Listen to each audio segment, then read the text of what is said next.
ایک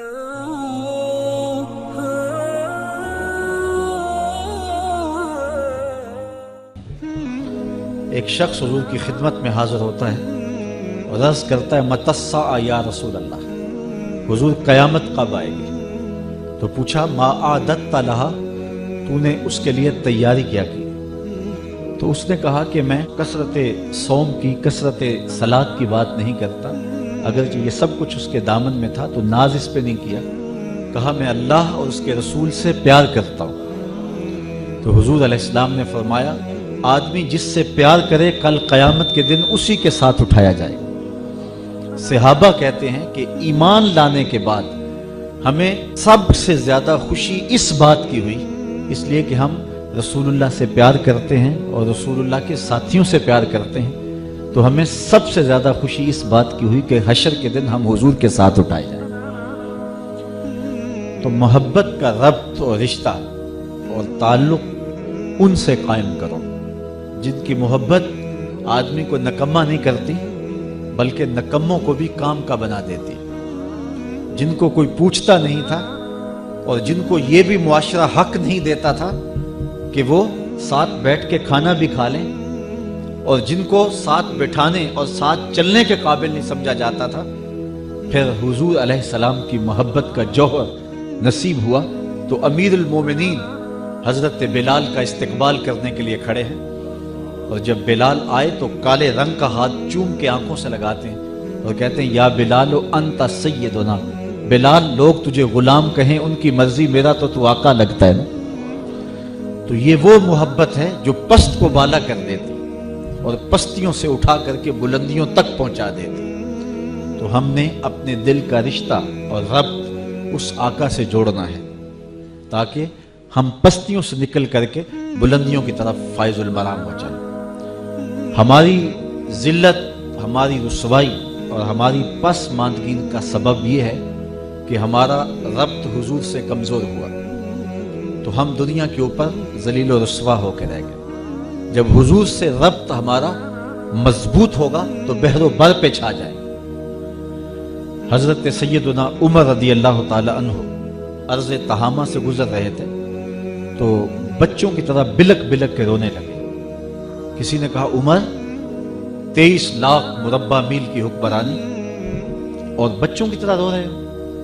کہا یہی بات مجھے رلا رہی ہے، میرے باپ خطاب نے مجھے اسی جگہ پہ 5 اونٹ دیے تھے کہ ان کو لائن میں سیدھا کرو، میں آگے والا سیدھا کرتا تھا تو پیچھے والا ٹیڑھا ہو جاتا، پیچھے والا سیدھا کرتا تو آگے والا ٹیڑھا ہو جاتا، میں بھاگ دوڑ کے دونوں کو سیدھا کر لیتا تو درمیان والا ٹیڑھا ہو جاتا۔ تو میرے باپ خطاب نے مجھے بڑا مارا کہ ایک عرب کے بیٹے ہو کہ تم سے 5 اونٹ لائن میں کھڑے نہیں ہوتے۔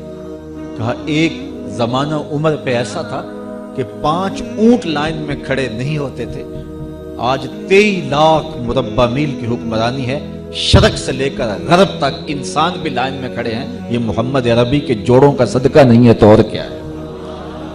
عمر سے تو 5 اونٹ بھی لائن میں کھڑے نہیں ہوتے تھے۔ تو ساری عزتیں ہمیں نصیب ہوئی ہیں تو حضور کی دہلیز سے نصیب ہوئی، اور آج بھی اگر ہم ان عظمت رفتہ کو پانا چاہتے ہیں، ہم انہی کمالات کو پانا چاہتے ہیں، تو ہم پھر حضور کی دہلیز پہ آنا ہوگا۔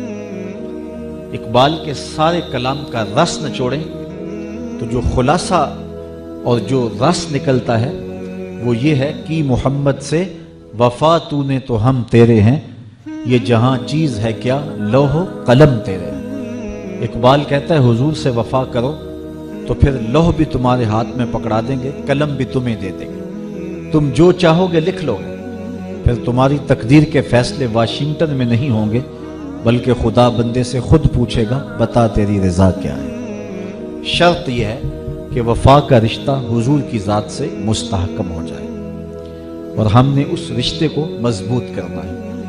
ہمارے ہاتھوں سے اس دامن کو چھڑانے کے لیے دیدہ اور نادیدہ کوششیں کی گئیں تاکہ ہمارا ربط حضور سے کمزور ہو جائے۔ شاعر مشرق، نقاد مغرب، ترجمان حقیقت اور حکیم الامت علامہ اقبال علیہ رحمہ، جس نے اس امت کا مرض بھی دریافت کیا اور اس کا علاج بھی بتایا، وہ فرماتے ہیں عہد ما مارا زماد بیگانہ کر از جمال مصطفیٰ بیگانہ کر.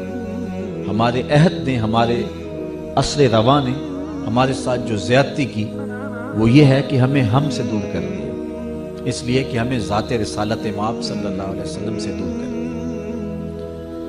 ہمیں حضور علیہ السلام کی ذات کے حوالے میں نزاع میں مبتلا کر دیا. اور یہ کتنی بدبختی ہے کہ امتی بیٹھ کے نبی کا علم تول رہے ہیں. یہ کہتا ہے سیر ہے، دوسرا کہتا ہے سوا سیر ہے، تیسرا کہہ رہا ہے ایک چھٹانک اور ڈال لو.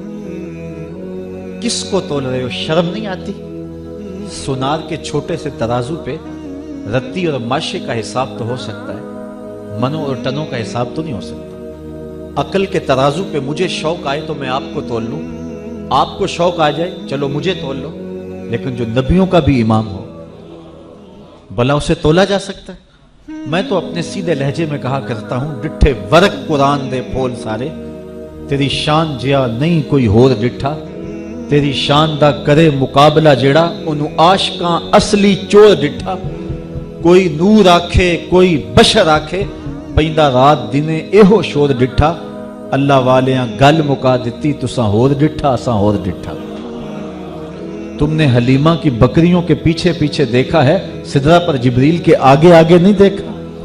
اور اقبال کہتا ہے تو نے یوسف کو کنویں میں دیکھا تو کیا دیکھا، ارے ناداں جو مطلق تھا مقید کر دیا تم نے. تو ابھی تک کنان کے کنویں میں ڈھونڈ رہا ہے، وہ مصر کے تخت کا مالک بھی بنا ہوا ہے. تو اللہ وسعت نظر دے دے اور اللہ ادب نصیب فرما دے. میرے والد گرامی اللہ ان کی قبر پہ کروڑوں رحمتوں کا نزول کرے. فرمایا کرتے تھے یار نبی تو بہت بلند اور عظیم المرتبت ہستی ہے، اور لوگ نزاع کھڑا کر کے بیٹھ گئے اور ان کو تولنے لگے. کبھی علم کو تولتے ہیں، کبھی نظر کو تولتے ہیں، کبھی کمالات اور اختیارات کا وزن کرتے ہیں. فرمایا کرتے تھے کہ نبی تو نبی رہا، نبی کے غلام کی بننے والی بیوی حور جب میاں بیوی گھر میں الجھتے ہیں تو وہ جنت سے دیکھتی بھی ہے، سنتی بھی ہے اور آواز بھی دیتی ہے قاتل کلا تیری خرابی ہو اسے کیوں تنگ کرتی ہے، یہ تو تھوڑے دن تیرے پاس مہمان ہے، یہ تو میرا شوہر ہے. کہاں سے دیکھتی ہے؟ جنت سے. اور جنت کہاں ہے؟ سدرہ سے آگے. اور وہاں سے حور دیکھتی ہے. بزرگوں کے یہ لفظ ہوتے تھے کہ حور کون ہے؟ میرے نبی کے غلام کی بننے والی بیوی. تو فرمایا کرتے تھے نبی کے غلام کی بننے والی بیوی کی نگاہوں کا یہ کمال ہے کہ وہ جنت سے دیکھتی ہے. یارو مدینہ تو دور ہی نہیں ہے. تو بدبختی ہوتی ہے کسی شخص کی کہ وہ اپنے عقل کے ترازو پہ نبیوں کو تولنے لگ جائے. ہمارے ساتھ اقبال کہتا ہے جو ظلم کیا ہے وہ یہ کیا ہے کہ ہمیں ہم سے بیگانہ کر دیا.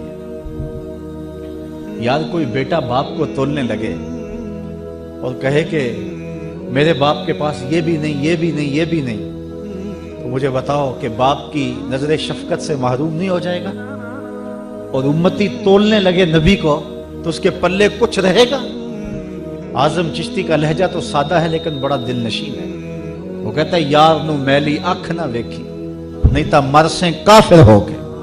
تیرے پلے کچھ بھی نہیں رہے گا اگر وہاں تیری آنکھ کا جو ہے وہ گوشہ بھی بھٹک گیا تو تیرے پلے کچھ نہیں رہے گا. یہاں تو سانس بھی احتیاط سے لیا جاتا ہے. یہ اتنی نازک بارگاہ ہے. عزت بخاری کا شعر ہے، اقبال نے اپنے کلام میں درج کیا. ادب گاہیست زیر آسماں از عرش نازک تر، نفس گم کردہ می آئے جنید و با یزیدی جا. یہاں تو جنید بغدادی اور با یزید بستامی آئے، وہ بھی سانسوں کو روک کے آئے. اللہ اکبر. وہ بھی سانسوں کا شور، کہتے ہیں کہیں بے ادبی نہ ہو جائے. ایک بزرگ تھے ساری زندگی مدینہ المنورہ کی یاد میں تڑپتے رہے کہ کہیں وہ دیار نور نصیب ہو جائے، حضور علیہ السلام کے روضے پہ حاضری نصیب ہو. عمر کے آخری حصے میں مقدر جاگا اور دیار حبیب کی حاضری نصیب ہو. تلامذہ مریدین کا حلقہ ساتھ تھا اور قدم قدم پہ آنسو ٹپکتے ہیں. اللہ آپ کو نصیب کرے. جب یہ آپ کو معلوم ہوتا ہے کہ میرا ویزا لگ گیا ہے تو پھر آنسو نہیں تھمتے ہیں، پھر ہر دن اور ہر لمحہ اور ہر سانس ایک مہک لیے ہوئے طلوع ہوتی ہے، ایک عجیب کیفیت ہوتی ہے۔ تو پھر قدم قدم پہ آنسو، وارفتگی، کیفیات کا جہاں۔ جب حضور کے شہر نور میں پہنچتے ہیں اور روضہ انور کے پاس جاتے ہیں، مواجہ شریف کے روبرو حاضر ہوتے ہیں، تو چند لمحوں کے لیے رکے اور آگے بڑھ گئے۔ تلامذہ اور مریدین کا خیال کچھ اور تھا کہ عمر بھر کی حسرتیں ہیں، کتنے دکھڑے ہیں جن کی گٹھڑی باندھ کے لائے ہیں، حضور کے سامنے رکھیں گے تو پتہ نہیں کتنا وقت لگ جائے گا، لیکن یہ چند لمحے رکے اور آگے بڑھ گئے۔ مریدین کی توقع کچھ اور تھی، انہیں حیرت ہوئی۔ ہر شخص کی کیفیت اپنی ہوتی ہے۔ ایک کیفیت یہ بھی ہے کہ ایک بوڑھا حضور کے روضہ انور کے قریب سے گزرنے لگا تو اپنے بڑھاپے کو آواز دیتا ہے،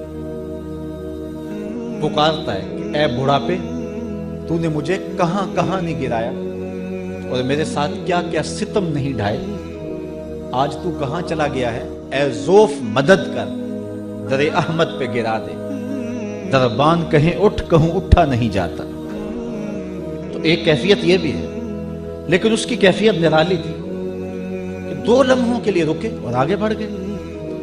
خیر، تلامذہ نے، مریدین نے پوچھا، حضرت بات سمجھ میں نہیں آئی، ہمارا خیال تھا کہ بچپن سے سلگتے ہوئے، روتے ہوئے اور مدینے کے انتظار میں تڑپتے ہوئے زندگی گزری، تو آج موقع آیا ہے تو دل کی حسرتیں نکالیں گے، پتہ نہیں کتنی گٹھلیاں باندھ کے لائے ہیں دکھوں کی جو حضور کے سامنے کھولیں گے۔ لیکن ظہوری کہتا ہے، دکھ درد کے ماروں کو غم یاد نہیں رہتے، جب سامنے آنکھوں کے غم خار نظر آئے۔